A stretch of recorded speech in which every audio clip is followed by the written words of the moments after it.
जिन लोगों को हमसे मिलने की तवक्को नहीं और दुनिया की जिंदगी से खुश और उसी पर मुतमईन हो बैठे और हमारी निशानियों से गाफिल हो रही हैं, उनका ठिकाना उन अमाल के सबब जो वो करते हैं दोज़ख है।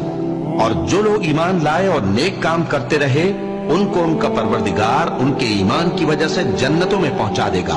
उनके नीचे नेमत के बागों में नहरें बह रही होंगी। जब वो उनमें उनकी नेमतों को देखेंगे तो बेसाख्ता कहेंगे सुभान अल्लाह, और आपस में उनकी दुआ सलामुन अलैकुम होगी। और उनका आखिरी कौल ये होगा कि अल्लाह रब्बुल आलमीन की हम्द और उसका शुक्र है।